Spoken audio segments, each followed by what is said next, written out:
ভালোবাসলে মানুষ নিজের থেকেই এফোর্টস দেয়, তাকে বারবার বলে দিতে হয় না কোনটা প্রয়োজন কোনটা না, কোনটা খারাপ লাগে কোনটা ভালো, সেগুলো আস্তে আস্তে সে নিজেই রপ্ত করে ফেলে। এই যে আমাদের জেনারেশন পোস্টে মেনশন বা রিলস পাঠিয়ে ভাবে মানুষটা এরপর এসব দেখে তার যত্ন নেওয়া শিখবে, ভালোবাসতে শিখবে, এটা আদতেই ভুল। ভালোবাসার মানুষটাকে ভালো রাখতে মানুষ অটোমেটিক এফোর্টস দেওয়া শিখে নেয়, তাকে বলে দিতে হয় না। কেউ হয়তো রান্না করতে একদম জানে না, দেখবেন ভালোবাসার মানুষটার পছন্দের খাবারটা বানানোর জন্য সে কত চেষ্টা করছে, শিখছে। কেউ তাকে বলে দেয়নি, কেউ জোর করেনি, নিজেই করছে, উদ্যোগ নিজেরই।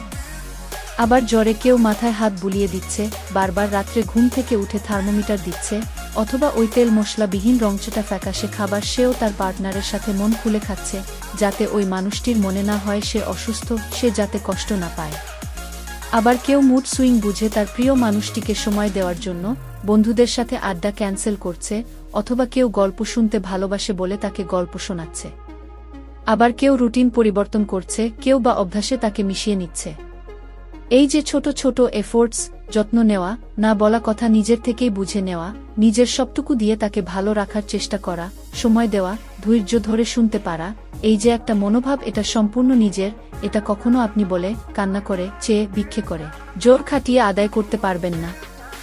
যার কথা বলার থাকবে সে নিজের থেকে আসবে, যার আপনার সাথে রাস্তা হাঁটবার প্রয়োজন থাকবে সে আপনার সাথেই ঘুরবে, যার আপনাকে ছাড়া কোনো অনুষ্ঠান কমপ্লিট হবে না সে ডাকবে আপনাকে।